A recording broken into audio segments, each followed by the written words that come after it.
the week, then again. Sit back, relax, we got the brain of band. No need to stress, in the house is Van Bellen. The game is windsurfing, you can't yell them or tell them. We get the news, the views, the win biz. The brand's gear tips plus the world's best quiz. The cause PWA. We're professionals without the pay. There's nothing in pole dancing that we won't chat. From tandem boards to a windsurfing cat. It's your one-stop shop for a laugh and listen. Tune in each week or you'll be doing the missing.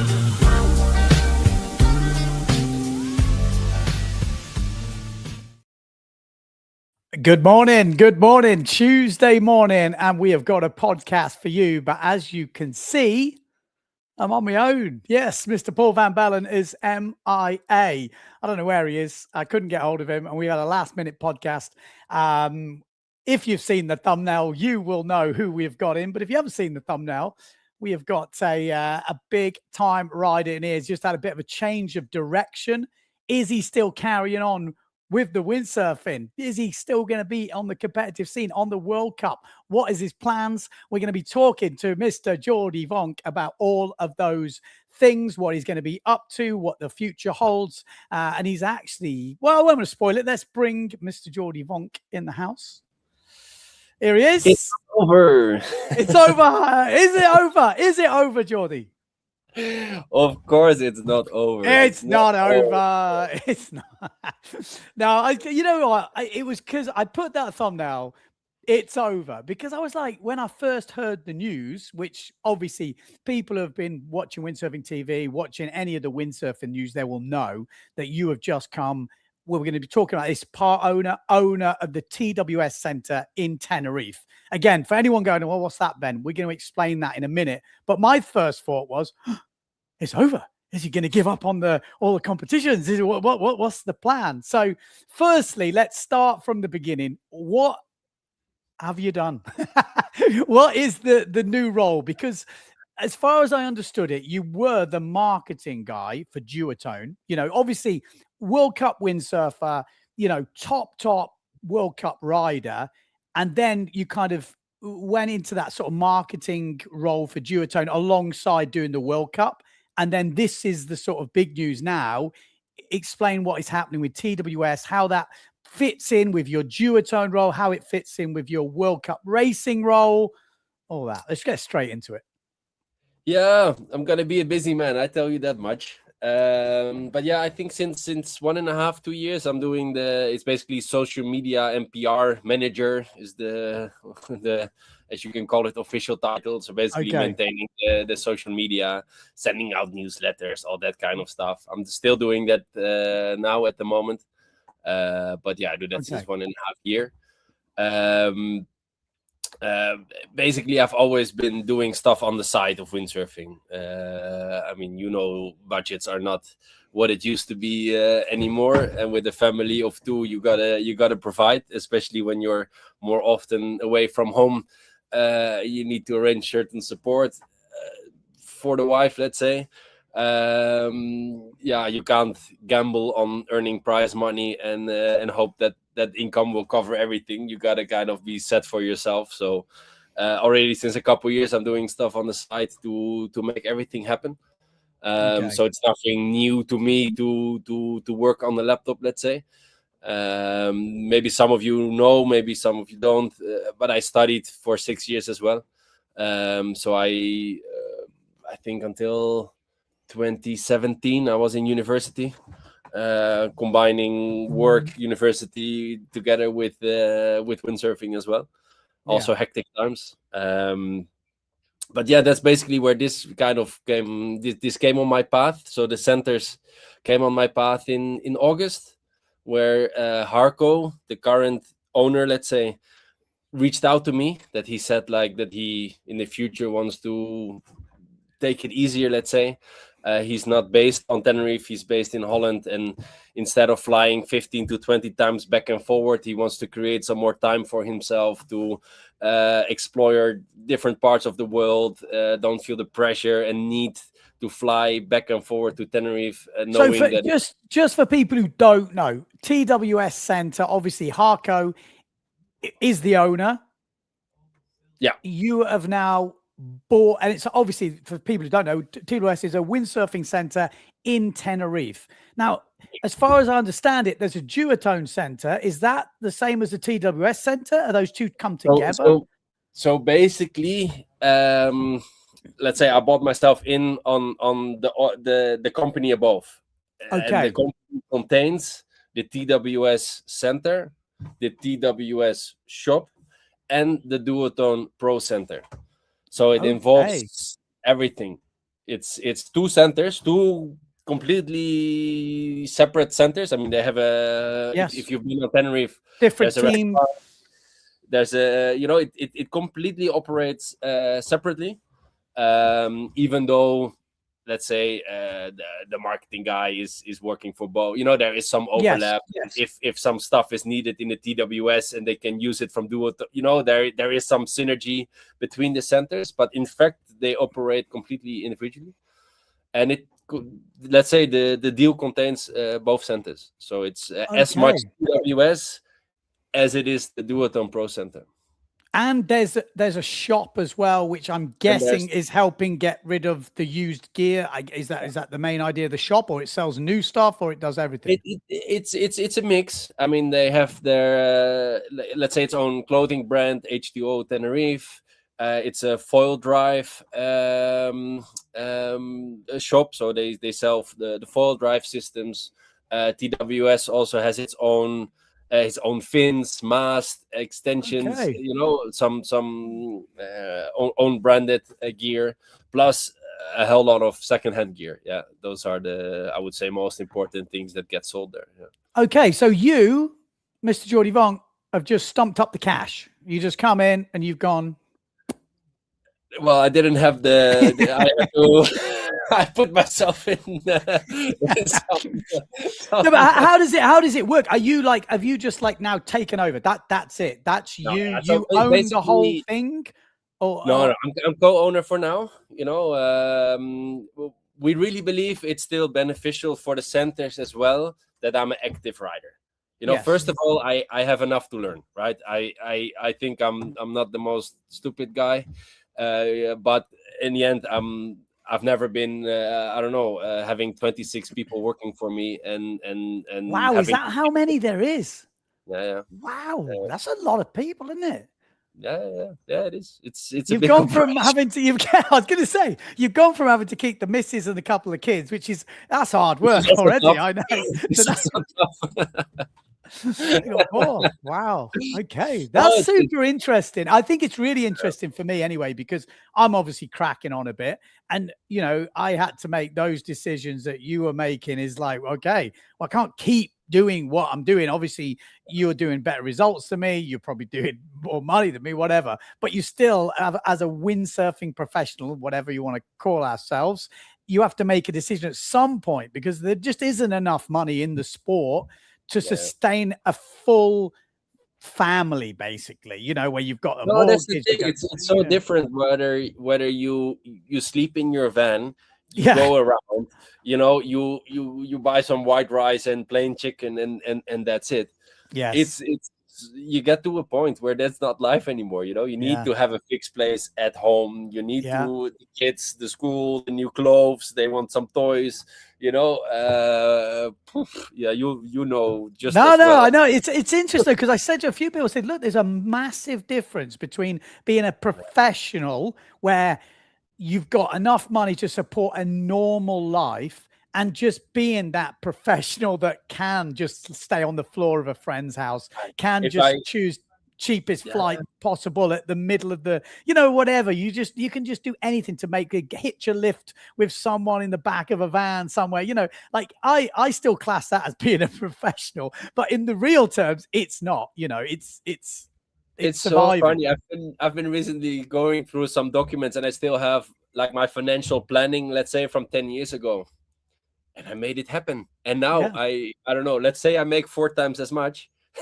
I still struggle, but I mean, the cost of living has gone absolutely mental, which I'm pretty sure everyone is feeling that.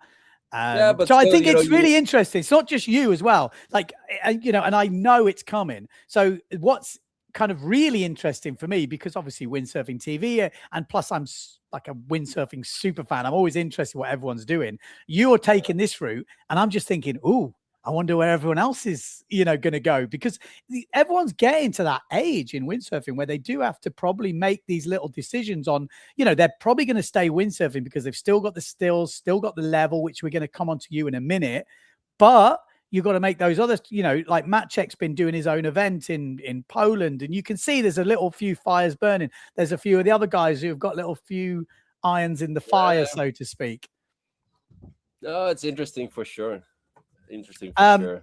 Obviously, Tenerife made it. It was kind of an easy move, I guess, for you, because from what I understand well, it's not an easy move, but you started your kind of. I heard you were working for TWWS in the early years. It was funny. I think it was 13, 14 years ago when Harco bought the center. He didn't do a face in or whatever. He just bought it and started working on it basically. But he kind of realized later that, let's say, I don't remember the exact dates, but let's say he's supposed to get the center 1st of March, but he was only going to be in Tenerife the 10th of March because of whatever. So he realized he was not going to be there. And then I got to know him 3 months before or something. I knew him already a little bit from Holland, but then we saw each other a little bit more often in Tenerife. And he was like, hey, can you maybe, work a couple weeks for the old owner, see how he runs the thing, then just whatever who passes by for 1 week, just help out with gear and go with the flow, let's say. Man, he was grooming you early. yeah, exactly. And then he arrived, and then we had like a couple days together, and then I flew back to Holland because I needed to go to university and all that kind of stuff. Okay. And he really started to work on the center, let's say. But that's where the connection started.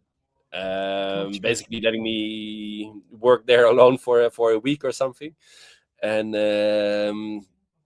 from there on I came back. I came back every winter anyway to train, but then I also wrote like a strategic marketing plan as a university thesis for the center. Okay. So I really got to kind of know the center because I had to do a lot of research, and already come with let's say marketing output to make the center grow.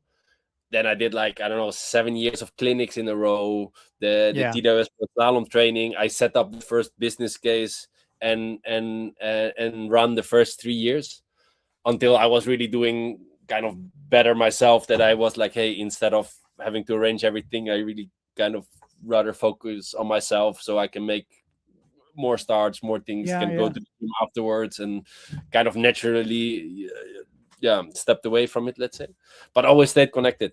Like I was always in the center, always at least once a month had contact with Harco. He sponsored me throughout all those years. Whenever I arrive in Tenerife, I was not arranging storage or whatever because I knew there was a place for me. So that's how he knew.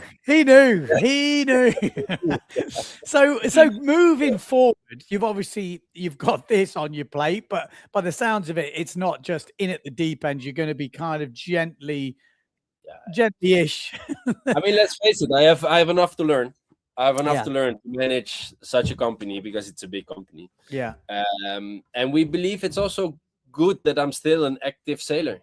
Okay, so this is what I was going to go on to, because for people who don't know, you are at an event right now. Yeah, I'm in Le Cut right now for the World Championships. So this is quite big because there isn't as many racing events this year, as far as I understand it. Like, just for people who haven't maybe seen the calendar, let's just kind of go over PWA Slalom X this year. How many is there? Two.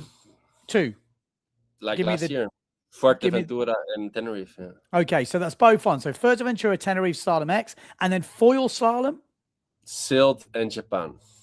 Yeah, so there's definitely less foil slalom. So now IFCA maybe does have a few more riders in there. I mean, you're there. Who's there? Who's there? Everyone? I think it's safe to say everyone. Exactly, and that hasn't happened, has it? Matteo, I've seen Maciek. I'm here in the house with Amado. I think it's safe to say everyone is here. See, that is interesting because that has been the thing over the years. The IFCA maybe hasn't had everyone. Obviously, the guy who's won it has obviously been bloody good. I mean, it is in the south of France. It does make a difference. You know, there's probably guaranteed wind. How's the forecast looking? Can you Oh, don't repeat that say. again? Oh, no. Is it not? I haven't looked. I literally haven't looked. I haven't spoke to you. I think it cannot be much worse than this.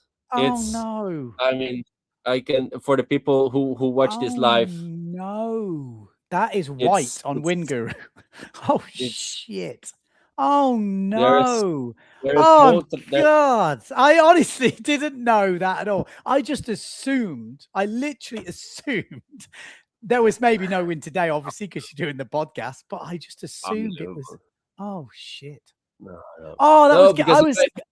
In my whole preparations, I mean, it's safe to say I did less than 100 kilometers on the foil in the whole winter since Japan. Less than, if you have a good day, it's 110 kilometers. Like I had less than 100 kilometers on the foil because I was like, okay, we go to Le Cat, you know, it's going to be Tramontana, 50 knots. I'm like, I just focus on the fin because the Defi wind, I will do fin only. Yeah. Then there is Fuerteventura. Then there is Tenerife, and then I all my fin stuff on the side, and the I go at the end. 6 weeks of just foiling, go to Sylt in Japan, and now we're here. I'm unpacking my new foil board. I'm leaving my sail rigged for 2 hours. It's never used, so at least it's stretching a little bit. Because if we do something, it looks like it will be light wind foil. That's gutted. I really was hoping because I thought, like I said, I haven't really done too much of it. I knew you were coming on the podcast. I thought, I'll pick your brains. We'll get excited about the competition, almost like a build up. Now I'm like, okay, well, I should have maybe said the podcast. Shit, because there's obviously been some big changes in the slalom world. I mean, it's like I was laughing with Maciek that Maciek and me are like the boring ones, no? Because we didn't move. So I mean, Matteo on Neil Pride. I mean, Matteo and Neil Pride is really interesting. Like, did I obviously when the winter's on, I'm not mixing with you guys. I'm not seeing you. Obviously, during the season, I'm kind of hearing all the rumors. Every so I hear. I didn't see the Neil Pride one coming. Did you see? You probably did. I mean, you're good friends, or was it a well-kept secret, or was it kind of? I knew until very late that I knew in December or beginning January, I knew that he didn't sign yet for Severn. So then you kind of go like, okay, like there is some possibilities. Yeah. And was that him not signing or wasn't happy? Well, give me some rumors. I mean, we're going to get Matteo on the podcast at some point, but any sort of insight? I don't want to say too much and wrong things, but I think he could have stayed. I think you broke up. I don't know if the Italians have intercepted the signal, but you broke up just as you were speaking then. Let's say, from what I think is that he could have stayed at Severn, but chose not to. But I did not know until I saw him on the beach. Like he didn't invite me for a session, but I was in Medano, and I was actually on the foil, one of the rare days on the foil. And to be really honest, when I go back and forward on the foil for 20 minutes and it got boring, no? So instead, I went upwind for like 7 kilometers to the flat water spot. And then I do like 50, 60 jibes downwind. That's how if I'm alone, how I push myself. So I go upwind and I see 2 guys on the Neil Pride. And I'm like, okay, Maciek is not here. And Sven Foyer, Italian guy, is one guy. He cannot duplicate himself. So I'm like, so I go upwind, and then I'm like, I see. And he's like, yes. Sorry, I could not tell you. I'm like, hey, come on. I mean, you don't have to tell me. No, I understand. But it was a surprise. I did not see this coming. Yeah. So Your signal, just so you know, your internet has gone a bit sketchy the last couple of minutes, but it looks better now. As I said that, it looks like it's actually just sorted itself out. So yeah, that was kind of one of the obviously the big moves of the winter. But then obviously the North windsurfing team, as far as I've read on the forums and stuff, bought Phantom. And then it feels like they are using that sail now. It looks like that's now the new Prisma. Again, we're going to get Vincent Langer on to throw a brand, but they've obviously signed 2 big riders as well. Pierre Mortefon, which makes kind of sense because of his connection with Phantom from before. And then Amado Vrieswijk only having 1 year on 0.7 and jumping over to North. Interesting. I mean, they kind of went from, I don't want to say nobody, because they have some young guys, and Thijs, this Dutch guy, is also really coming up, so they had some, but now big names. And it's like, hello, here you have like 2 really big ones. I mean, it's big. That was big, isn't it? I mean, North have got the cash. If they take the cash from the sailing and go, okay, what do we want? I'm sure they can just go. But it is an interesting move, that. And I saw already Pierre's won, obviously, the French nationals, which he's used to winning anyway. But still, he's had a bit of a confidence booster before this IFCA. So like this IFCA, I was like, oh, it's going to be, there's some big stuff. Obviously, Bruno, I think, as well. There's a bit of a change of sponsors for him. And there's been a few movers and shakers. Yeah. He changed boards. Daniele Benedetti changed everything. Who else? I mean, okay, Tati then back on Futurefly. So it's a lot of, in the end, a lot of people. Yeah. Is there any rumors who's going well? Anybody, any inside? I mean, obviously it's Jordy VONK podcast, but we're also picking your brains on the whole scene because you're a man in the know. Sure. No, but I bet you're going to be up there for sure. I hope so. I mean, on the foil, I don't know, but on the other hand, I guess the gear is good, so might be a bit rusty at the start, but we'll be fine. I don't know. I mean, Amado have seemed to be really, really quick. I guess Pierre too. To be honest, I think in the end, it will come down to the same guys again. Yeah. That's what I expect. Yeah, that in the end, the top 5 guys, I think will be the same 5 guys again, fighting for it. I mean, Matteo was always quick.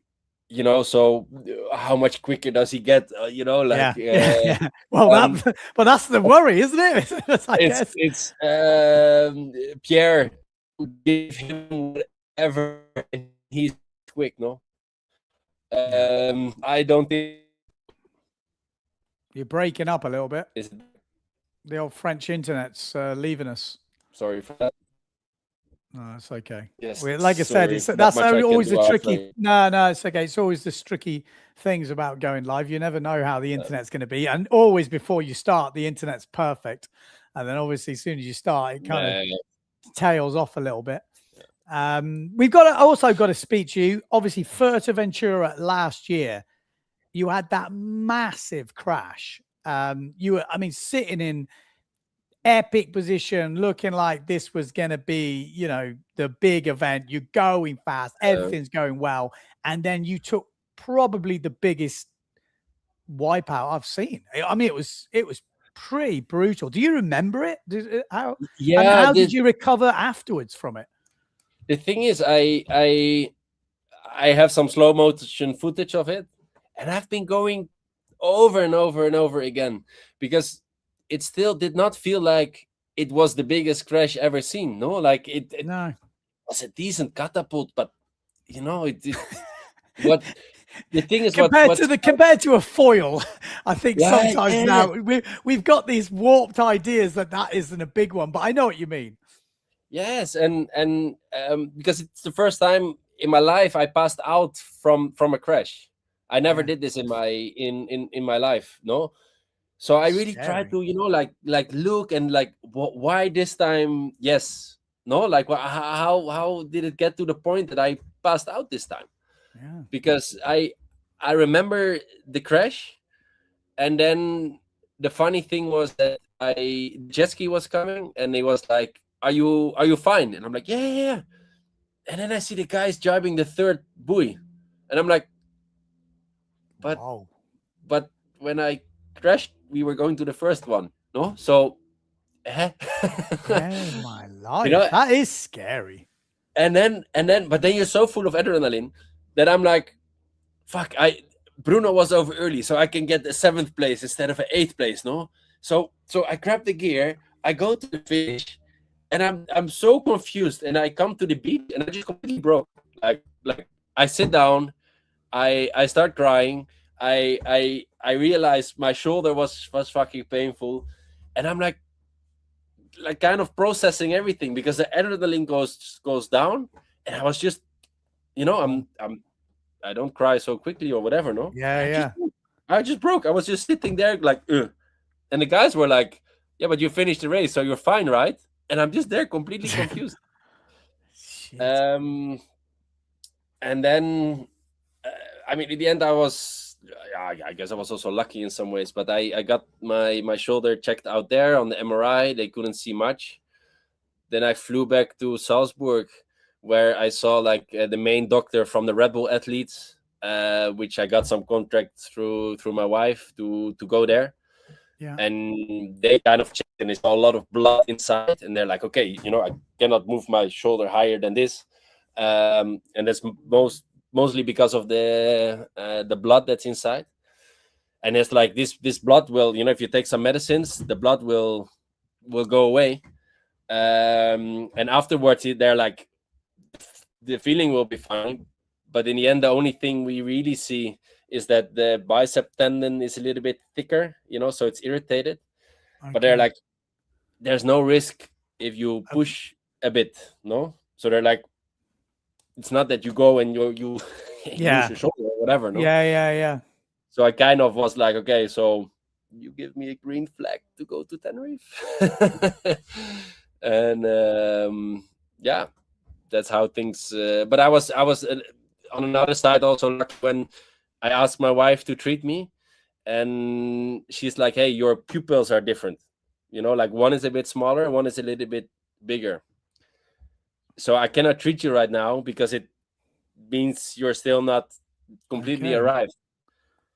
And then I was actually talking with someone who works for the for ambulance. He's like, how fucking lucky you got, because it's like if you have this pupil difference, it means that you have a certain pressure in your head, which is not correct.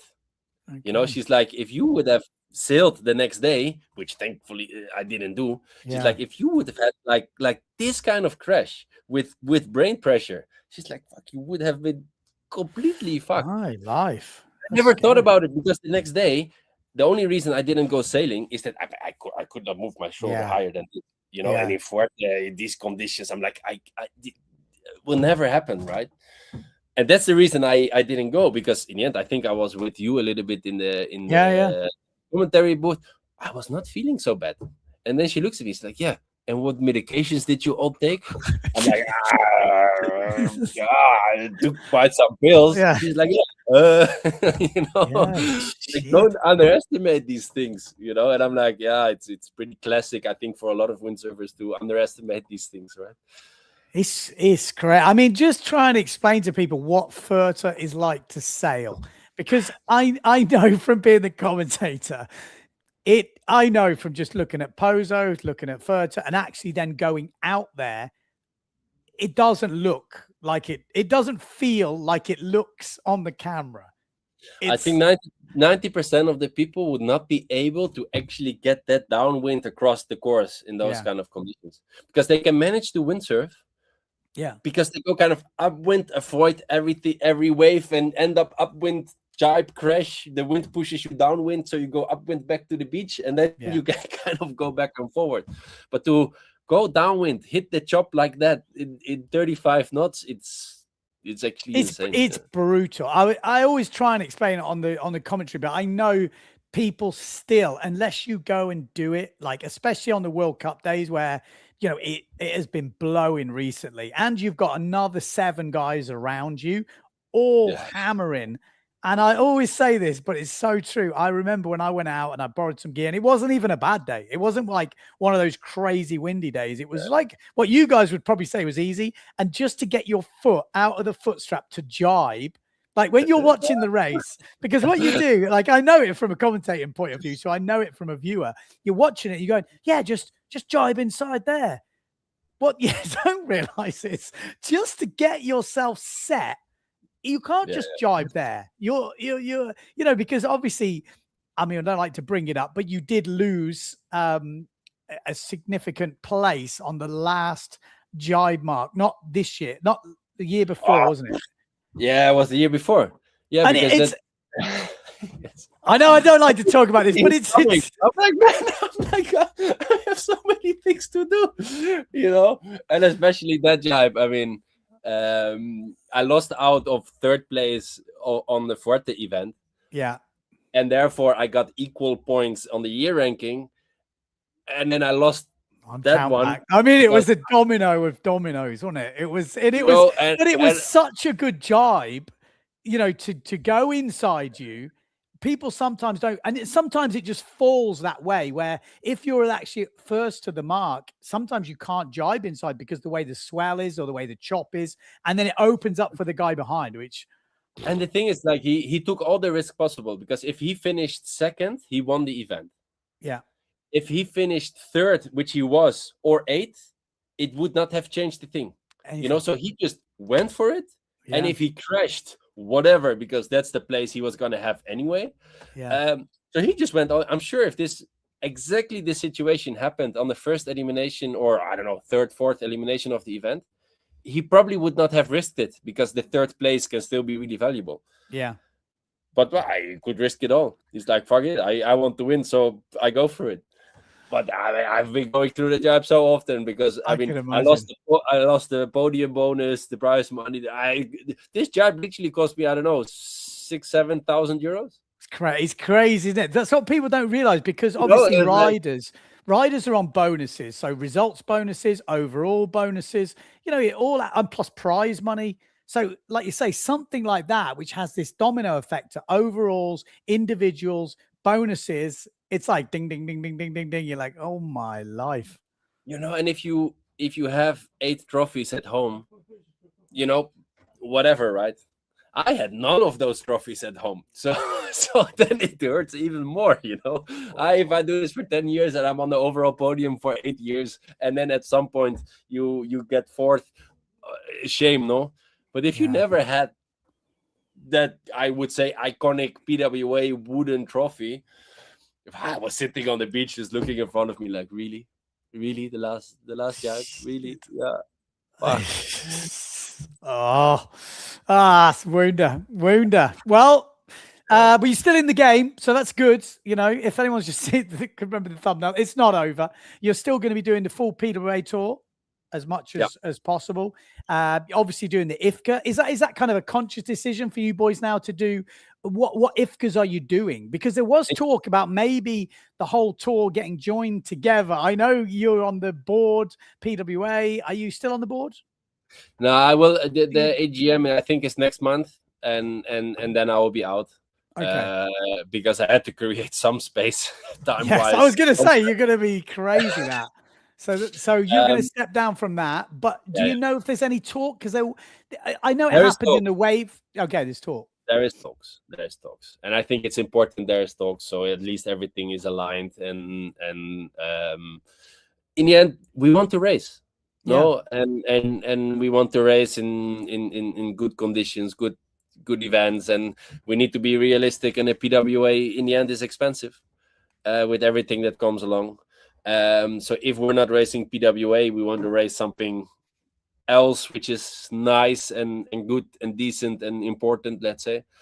I think it's a bit still of a clash of the IFCA world champion and the PWA world champion, because then if you look by world sailing, if you look at the world champion, they will tell you it's the IFCA one, because that's the official slalom world champion, and the PWA one is the World Tour, PWA. But they have this. I've talked about this before, but they have this in mountain biking. Let's say downhill, you have the World Championships, which is a one-off event, a different location every year, and then they have the World Tour winner, which is equally, you know, crazy. Because obviously Steve Peat, English rider, downhill mountain biker, he never won the World Championship.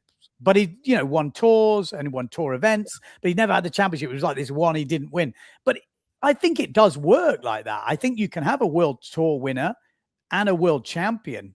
I think that if the I don't know if in mountain biking the standards are the same. You know, well, I think that basically the world championship, as far as I remember it, is, you know, you're kind of racing for your country, and there's so many riders get into the world championships, but it is just a standalone, you know, one event, conditions led, which is exactly by World Sailing as well. Yes, that it has to be a one-off event. Yeah. I like it. I like it. I think because you've got a world tour champion, which maybe it's more prestigious to win the world tour because there's so many events and whatever, but you've also got this world championship and it gives you an extra kind of title to go for. I think if everyone turns up, it should have the same. If everyone like now, when everyone is here, you know, if you win the world championships, you can kind of feel like the best in the world. Yeah. But I was world champion in 22, I think. Yeah, it doesn't have the same. You know, Maciek was there, who became PWA world champion that year. Yeah. You know, so and there was Tati, there was, you know, so there were really good guys. You know, so I'm proud of the title, I'm proud of the achievement and all that kind of stuff. But Matteo wasn't there and Pierre wasn't there. Yeah. You know, so it's not that I felt like the best in the world. Yeah. Despite being very happy to be world champion, right? Yeah. But I think you guys just have to make a conscious decision to all go to it. I mean, why not? Like, it's an extra thing. But then the brands have to also get on board with it and give it the respect. A lot of thoughts from some riders are, we are here now in Leucate. We need to pay our own lunches. We need to pay our accommodation. We have half of the prize money as in the World Cup. You know, so the standards are a lot lower than for a World Cup. And some guys believe that if everyone starts to go to these kind of events, why would an organizer put down, let's say, double the money for a World Cup to have those guys? If they do this cheaper. But on the other side of that, if it's just a one-off event, again, it's different. If they end up having a tour, anyway. Yeah, exactly. If it's one, I think, there's prestige in having the one. Okay, it's maybe not, doesn't cost the organizers as much money, but you can only have one. And then it has to change location the next year. So like everyone gets a bite of this one-off, but the tour is there every year. Again, it depends how many people you've got fighting to want to do the world tour events. But I understand what you mean. You don't want to lose organizers to lower standards, which, you know, we have seen other things happening. It's really interesting the way the wave sailing has gone, actually, with the 4-star, 5 stars. I think it's definitely motivated a lot of the smaller ones to maybe become a 5-star. And we've definitely seen a lot more variety. So you're seeing more riders come up and get promotion. Has it helped anything? I don't know. That's a question for the brands and the other guys. But, you know, from the outside, from a non-tour competitor these days looking in, it's quite interesting. Or super interesting. Of course. Yeah, it's if it's done right. No, like I believe when a PWA event is happening, somehow there seems to be a little bit more structure in the output. So I really have the feeling I know what's happening and when the event is finished and it's clear and whatever. Well, in Maui, for example, I don't know. I didn't feel in the media output it was very clear, everything. Yeah, it's tricky, isn't it? It's tricky. And I think that also comes from sort of when you're used to a certain way of things happening, you know, which is with the PWA, which is me. I know the live tickers there. I know there's certain things. I feel very comfortable. And I'll be honest, the WWT, I don't always know where to look. It's actually made me change a few things with Windsurfing TV website because I feel a bit lost, and I'm thinking, okay, if I feel lost, then exactly, and we're massive fans, no? So we do all the effort to make sure we can follow it. But on the other hand, but they get events done. You know, they have plenty of events, plenty of stuff. So that's great and amazing for the sport. And I guess no brand will say different, right? Yeah. Speaking of which, how's your wave sailing these days? Last time I spoke to you was a while ago. You were learning to forward. How have we got on? I am lending them every once in a while. Okay. Nice. Not the most controlled thing I do in windsurfing, I would say. And as my wave rides, there can be 2 waves that you look and you're like, not bad. Nice. And then 5 minutes after, you're looking at like, oh, is this your first time? There was an event. Was it Sylt? Where actually quite a few of the slalom boys went out. Yeah, it was 3 years ago, I think. So, yeah. Matteo, I think you, did Bruno go out or? Yeah, Bruno was there as well, and William Hooper and a lot of guys. Now you can really see, good wave guys can make out of any conditions great stuff. Yeah. And if I'm wave riding and suddenly the wind is away, I just, maybe because I'm 103 kilo, but I just kind of and I don't know what to do anymore. Or if the wave is breaking a little bit too early, I'm like, and I'm in the water, right? But then if everything kind of aligns, I would say I can have some decent hits. Nothing compared to compete. Yeah. No, but it's true. It's definitely true. If you give me a 1.5 hour heat, compared to a 9 minute of, if you then align the scores, maybe something would happen. But not still nothing on competing level. But I can be a decent wave sailor. But it's so inconsistent and so. But September I moved to Tenerife, so I'm pretty sure I will work. So is that it? Is that it? You're going to live there. That's going to be your base. That's it. You're in. Yeah. No, house is sorted. You already bought a house, rent a house. What's the deal? I bought an apartment 3 years ago already. Cool. It's pretty small with two kids, but I think we'll keep renting that out and rent something a little bit more comfortable, a little bit bigger. But we're still working on this. But yeah, basically, my biggest son Levi needs to go to school after summer, so he needs to start school. That's why we believe it's also such a good time, because he's now in kindergarten until summer, and then kindergarten is finished. So everyone from his class is moving to different schools. So that's why we also believe the timing is so good, that he then starts on a school where everyone gets in group 1, let's say. So all the kids are kind of new anyway. Yeah. So we really believe that's the easiest way to make the move. And to be honest, anyway, the last 5 years he's been, I think, 4 years in daycares or kindergartens in Tenerife, and there's always 1 week of kids needed to get used to. We put in there 1 day, we come back the next day, and they're like, yeah, you can be gone for 5 hours, he'll be fine. So he is adjusting really quickly. Yeah, that's cool. How's his Spanish? Mine or his? His is probably. I know yours is terrible, because I'm guessing you're going to be like me. I'm gonna work on it though. I think I will take classes and stuff to really step up in Spanish. He will go to Colegio Alemán, so it's like a German school where he will get Spanish as well. So it's not that he falls into a full Spanish school. He will go into a German system. So he's going to be German, Dutch, but he already and Spanish. He already speaks 3 languages. He already speaks mostly German. His English is really good. He understands everything in Dutch and starts to talk more as well. But already on the playground, there was a kid talking Spanish to him, and he actually did then what she asked. So he's the first. It's crazy, isn't it, what they're capable of? Like our big kid, which is only 3 and a bit, but it's just. It's mind-blowing how they switch from language to language. I'm so jealous, because I'm like, absolutely shocking at languages. But yeah, that's cool. That's really cool. We really believe that it's just the best for the family as well. Because if I need to start traveling back and forward, I think one day Maria will be like, good luck, stay there. Yeah, no, but it's an epic place to live. The Canaries, I saw the stat, which is it's like, I think it's recognized as the best temperature or the best climate in the world, because it's not too hot, not too cold. It's kind of similar all year round. You don't need heating. You don't, like, it's in terms of the lots of things. I was quite a few years ago, but I think the guy who used to own the TWS Center, Marco, is it Marco?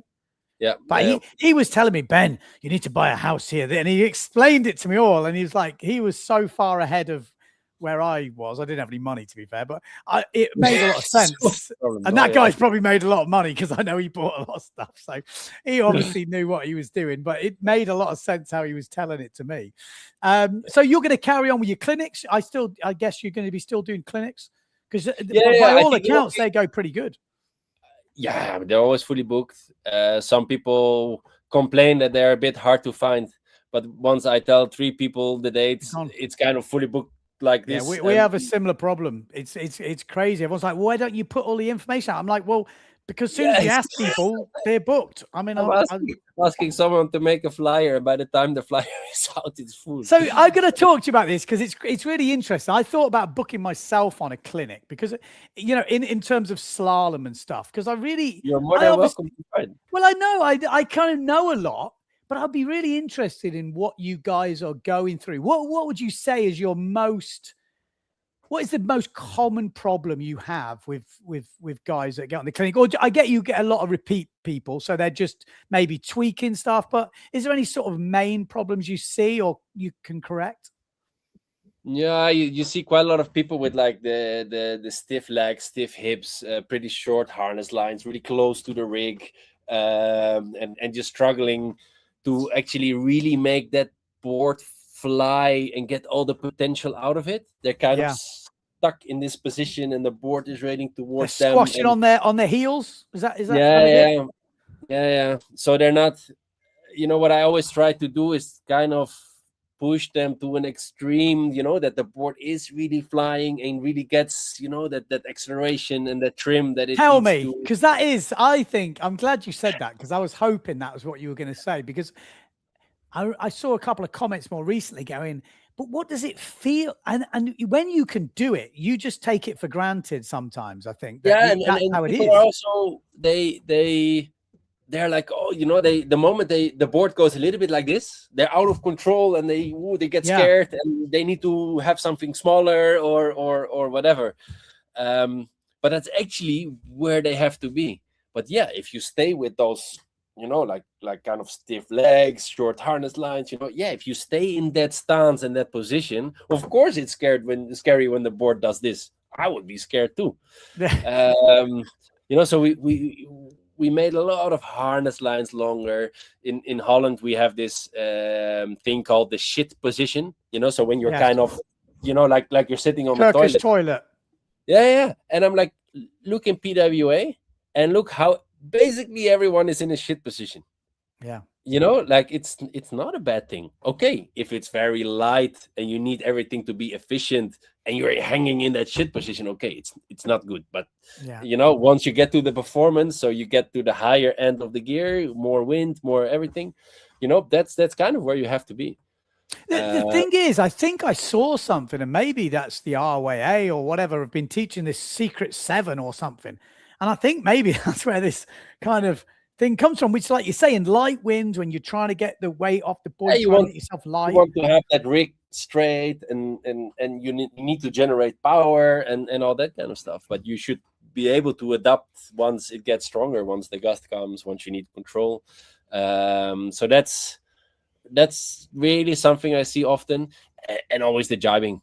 There's kind of always work to do with the jibing, whether they are doing 6 steps, whether they're not sliding the hands, whether they don't keep the body. A lot of people are pushing the hips inside to make the rig go around, but you actually want to lean in with your upper body and compensate with the hips to balance everything out.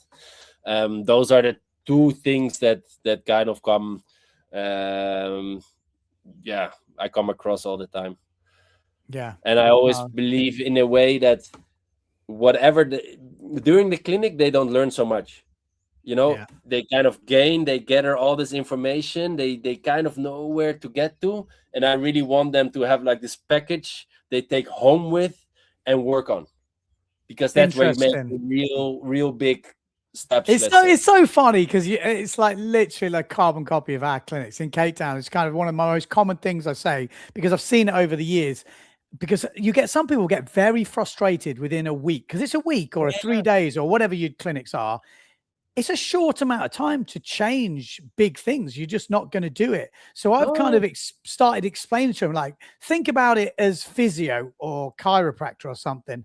Certain things you can fix. And it's like, oh, instant relief, you know, but that isn't most of it. Most of it is, look, we know the problem. These are the exercises you need to do. Now you know exactly what the problem is and where we got to get to. You need to go away and do your exercises.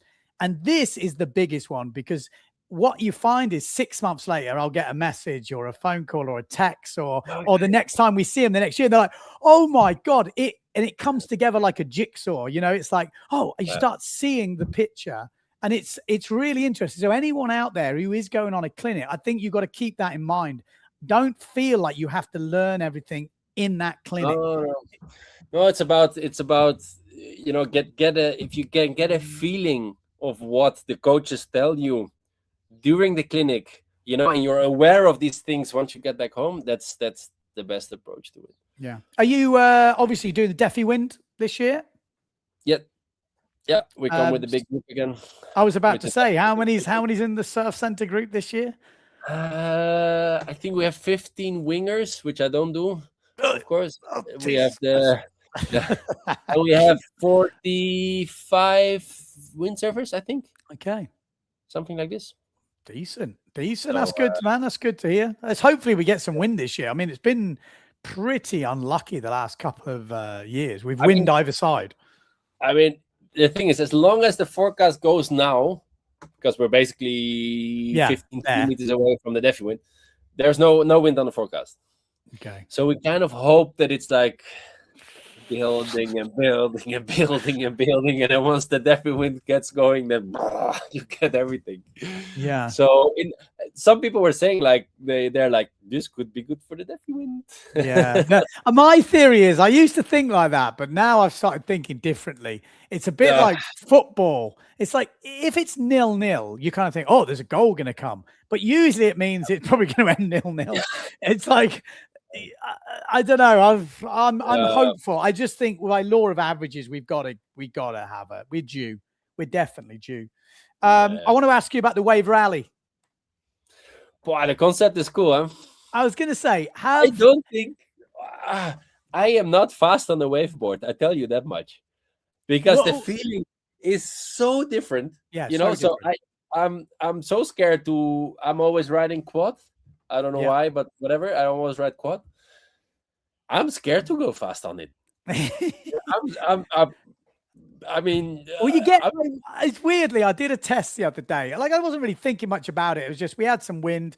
The wave spot was too big here because it gets closed out quite easy. So I was like, oh, it's super windy. Okay, I'll just go and do some little speed runs on the free wave versus the waveboard. Yeah, you were quite fast, no? I tell you, you find out about 30, the waveboard. I think free wave is still different than real waveboard, no? Yeah, no, the free wave felt different, totally different. Yeah. And our free wave is quite wavy, but I imagine there are some free waves out there that are rapid. Ours is kind of relatively waveboard-like, but it was, I think the biggest thing was the 3-fin versus the quad fin. The quad fin got like this cavitation. That's the thing I always did. Yeah, because you know, like me, like when you get on a slalom board, I went on the slalom board the next day, just because the guy was pretty close to me, and I was like, hang on a minute. So I went on the slalom board just to feel it again. Man, it's such a good feeling. I'm going to talk about something else as well with fins, but but there's definitely, I think, a maximum speed on a quad fin waveboard, just because you've got 4 fins in very close proximity. I mean, there has to be, and I kind of want to do a test where we try the twin fin versus a tri fin versus a quad fin. In the wave rally, they're all using thruster then, I guess. Yeah, I think so. I think that's the goal. Do you think you could see one in Tenerife? Like, I'm thinking, right, you've got the center. 100%. I think beach starts are a little bit tricky. Yeah. Because the wind is not the best straight off the beach. But other than that, I mean, it has all the elements. Yeah, It has all the elements. Maybe we should just run a trial I think it'd with be epic. with the crew or whatever, and see, because I actually quite like the concept that you guys did in the PWA, where you did the race from Cabezzo down, but doing that on waveboards as a fun style, you know, amazing. like, and if you put the first mark, you put at Cabezzo, yeah, and then you put the second mark, I don't know, at the wall. So you kind of need to exactly pass through the every break. single way, Hey, man, it'd be so fun. So fun. Amazing. Yeah. Okay. Well, we're looking forward. Like I said, it's quite interesting because obviously you're now going to be TWS. You got 2 centers. Yeah, I think this could happen. I think we need to see some kind of, because again, I was speaking to like region. I was saying this the other day. Like, if we want racing to get big at the top end again, the regional racing, not just national racing, regional spot racing, where, you know, lakes that have a good community. This is the type of racing, because I was, again, saying on the podcast, when I grew up, I had racing at my local club, like lake. And then we had regional racing, which was like, we'd go to different lakes every so often. And then if you got quite good at that, you'd end up going to national racing and then obviously international racing. So there was like this real kind of build up. Whereas I feel at the moment, we're just focusing on the international racing, and we're not focusing on the lower level kind of build up. And I think this has to change if we ever want to see like big numbers 100%. again. 100%. And some are like, oh, the World Cup doesn't have 64 people anymore. La, la, la. This doesn't really matter. Like the World Cup can be maybe 40 people or 30, whatever. What is it? 36, 888 quarterfinals. You start. I think it's actually the perfect number. It's just the fact that when I started in, I don't know, 2008, 2009, at least 3 weeks a month, I could race. Yeah. And okay, of course, the PWA was also filled up, but that didn't really matter. It mattered that I could race all the time, and there were people all the time. But that's when you don't mind spending the money. Like I said, you need to justify your money outlay, and so then that racing makes a big difference. You don't need to pay a lot of money to race if it's happened regionally, and if you want to put more money to go natural or international, and now you kind of straight away need to put in money to go everywhere, because otherwise there is nothing. That is exactly what I've been saying recently. But it's like, for me, we were saying, like, to go to a national event in the UK, the fuel and the entry fee and that, and then maybe you don't get, you think you're already spending 600 literally to just to go to a national race. So you've got to bring this regional racing back. But again, that obviously revolves around a lot of volunteers and a lot of people putting in their own time. This is such a big problem, because I have the feeling, not just in windsurfing, but everywhere, the voluntary stuff is less. It's not as many people. Do you think that's because everyone is just working their balls off? I'm not saying they weren't in the past, but I do feel like I rarely have any time. Like, I'm already in trouble because maybe I choose to do some windsurfing stuff, but it's like I'm pretty busy. And everyone I speak to, I had some friends come the other day and they were like, Ben, I don't stop working. It's like, so it's, I don't know. Maybe there's a few things going on, but it's quite an interesting one. But it's shame. Yeah. Well, Mr. Jordy VONK, thank you very much. When we see you doing a clinic in Tenerife, Ben? Well, I would quite like to. I definitely would quite like to. I mean, I do a lot of clinics with Colin as well. So obviously he's based in Tenerife. So we should definitely. We stay in touch about do it. That. You tell me what you need. I'll provide everything. We have simmer style in the center. So this well, you have to be on the clinic. I'll be there, 100%. and I'll come on one of your clinics. That's interesting. I've got a question. Actually, this is more for me. So fins, you obviously hooked me up with Mr. Finnish Fin, and he sent me a few fins, and they have been, I just so you know, they've been epic. Plug and play, stick them in the board, gone. Now I've had an interesting thing happen the other day. I haven't put the video out there yet. My small board, 62 wide. What fin should I have in that? Yes. What sail size? Because I always believe in each board and sail combination has one fin size. Okay, that's interesting. So this was a 6.6, but it was a no cam 6.6.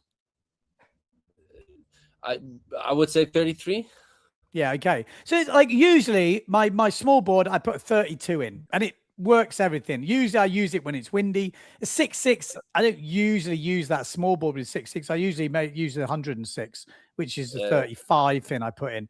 But I got to the beach the other day and I forgot my medium board. I've got a lot of stuff in my van.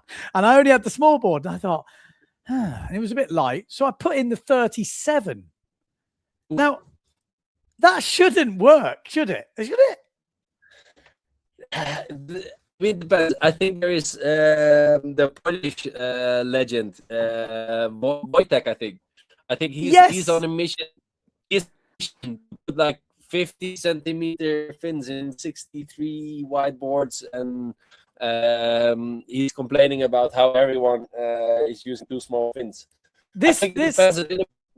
Well, this was a bit of a motivator for me because I did watch that video from Wojciech. I actually mentioned it. Like I said, I've got a video coming out. It's not a big video. It was just more an observation because I thought I was being a bit crazy. I was like, ooh, I'm putting a 37 in my 62 wide board. But then I went out on it and I was like, it actually felt fine.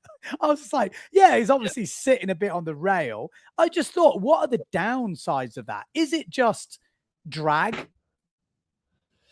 I mean, in the end, for example, on my medium board, just to make a one-on-one example, on my medium board, I was always using 37. Hang on, how wide's your medium board?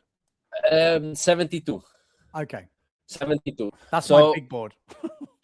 Yeah.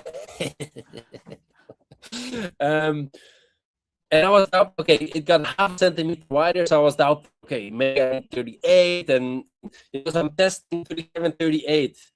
1 centimeter difference, and after a while, okay, when it's on the lower end, I prefer 38, but once it's more windy, I prefer 37. Because when I want testing with someone, I'm just a bit faster on that bit smaller fin.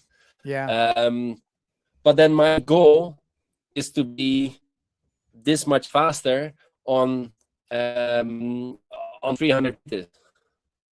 You know, if your goal is to basically be able to go upwind, downwind, go kind of everywhere, not having to reach the biggest speeds and all that kind of stuff. Different things apply. So you can be searching and feeling for more things. Because I had the same one time on a photo shoot where I had the 44 Finnish fins in like a 75 wide board, which is normally also too big. Like, let's say 4 or 5 centimeters too big, and I'm going to run on it. I'm like, actually, this is not bad. Well, that's exactly what was my thinking. And again, if I hadn't had a GPS on, I would have been like totally happy with that. Like, and if you hadn't have told me what fin was in it, I was railing a little bit, but it was going through the holes in the wind. I had lift. I was like never got totally lifted out because I wasn't totally stacked, but I was powered up. I thought, oh, maybe there is something in this. So it was just kind of interesting. Yeah, again, like we pros are searching for the last, like if we gain 2 meters, this can be enough to drive in front of someone, right? So we're like every kilometer per hour for us, is key. But maybe normal people, they need something. They have a different goal most of the time. Yeah. Well, you are breaking up. You probably don't see it your side because I know what it's like with these podcasts. You look at your own screen and it looks perfect, but you are actually cracking up in France over there.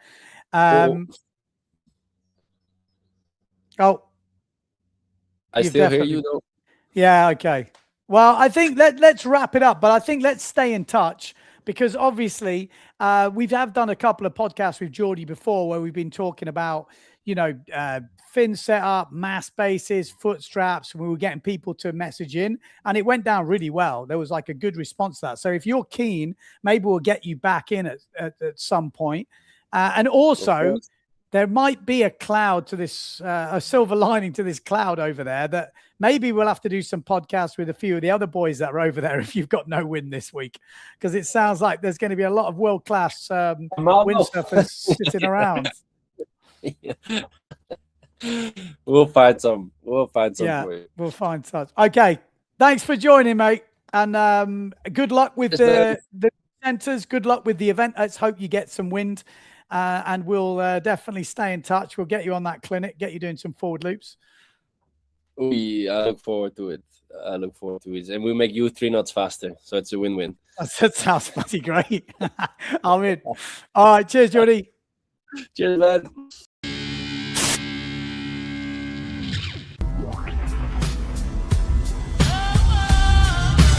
It's that time of the week again. Sit back, relax, we got the brain of band. No need to stress in the house, it's Van Bellen. The game is windsurfing, you can't yell them or tell them. We get the news, the views, the wind biz. The brand's gear tips plus the world's best quiz. Cause PWA, we're professionals without the pay. There's nothing in pole dancing that we won't chat. From tandem boards to a windsurfing cat. It's your one-stop shop for a laugh and listen. Tune in each week or you'll be doing the missing.